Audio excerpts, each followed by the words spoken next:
Hey you guys, I'm gonna kind of make this kind of quick in a way just because I'm inside my garage and I just had to turn my car on so I can show you one of the cool features on my car. Talking about the Uconnect system in this.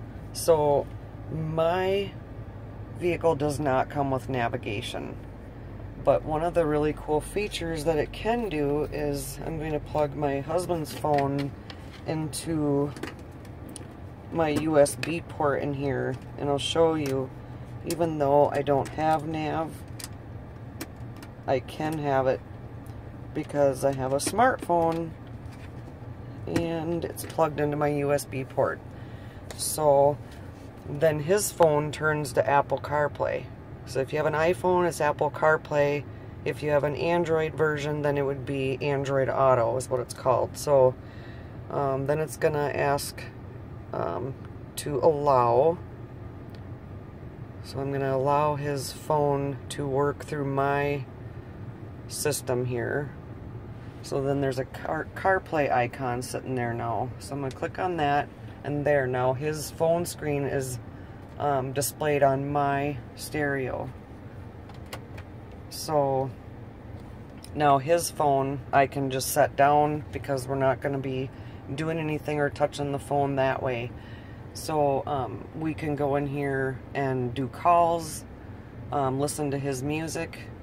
Here the maps is what I like because oh, I bet this isn't going to show up because I'm in. There we go. I was thinking maybe because I was in my garage it wouldn't work, but so there you have GPS working there. So I like that feature, and I point that out to a lot of people that, you know, even though the vehicle doesn't actually have navigation built in, as long as you have a smartphone nowadays, all you need is your charging cord and plugged into your USB port. And not only is your phone charging, but then you can access everything on your phone right here. If I want to get back out, I just hit that. You can listen to audiobooks, podcasts, check out your messaging from here. And I like it too because... To whom should I send your message? I like it too because with mine through Android Auto, if I'm connected there, it's easier to work with the Google lady than it is the car's actual predefined messages that you have to use otherwise. So I can pretty much say, you know, whatever I want, and it's just a lot more user friendly. So I'm gonna shut mine off now because, like I said, I'm inside the garage and it's not a good idea to be doing this. But so I'm gonna shut this off, and then I am going to put this on pause for a second and go over into my husband's truck and show you his system. Okay, so now I'm in my husband's Ram truck, and he actually has a key that he has to use, and this beetle looking thing, if you can see, is actually the key. A lot of people are surprised at this, but this tip here is what goes in the ignition. There is a hidden door key inside of here. My key has that as well, so that in case the remote should die or the vehicle's battery die, you do still have a way to get into the vehicle. So I'm going to put his key in. In his, the screen pops up right away, and you get the choice to turn your heated seats or steering wheel on. Lucky dog. I don't have that feature in my car. I wish I did have a heated steering wheel, but anyway, that'll be the next vehicle. For his, I just tried plugging his phone in. He doesn't have the ability to have the Android Auto or Apple CarPlay.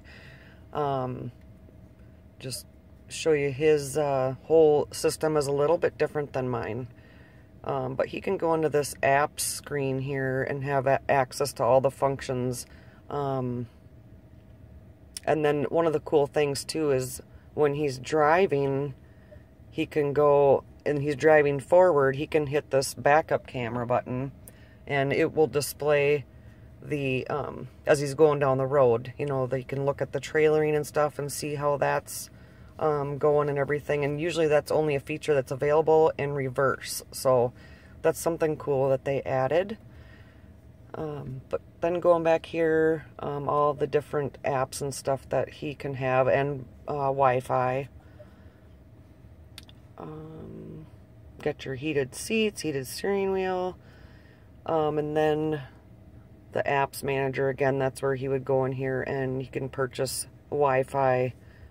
That's nice if you're going on a trip or something and your kids want to pair up to the Wi-Fi and watch Netflix or whatever. But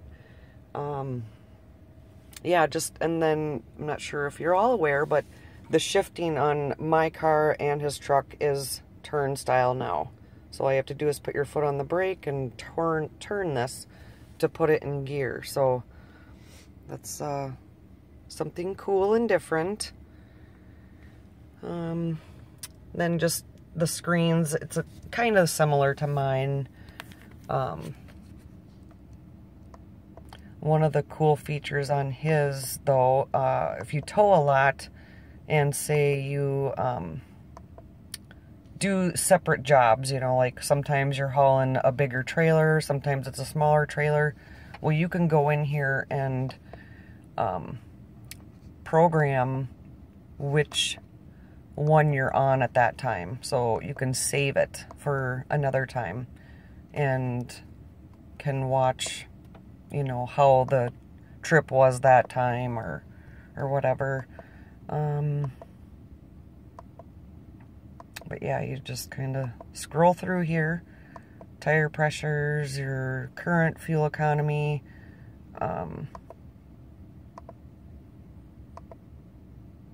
Yeah, so just more little gadgets to try and learn when you get into these newer vehicles.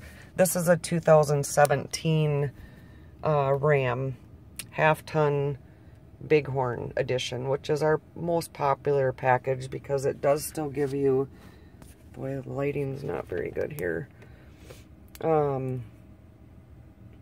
It does give you, you know, like the heated seats, cloth seats, heated steering wheel. You got the built-in brake controller, and they're just really nicely equipped. And then it does have the front park assist and rear park assist, both of which you can shut off at any time. But it's nice for us when you're parking in the garage. He can, you know, it will show him on a picture here how close he is. I'll start it up and show you. So there's the backup camera.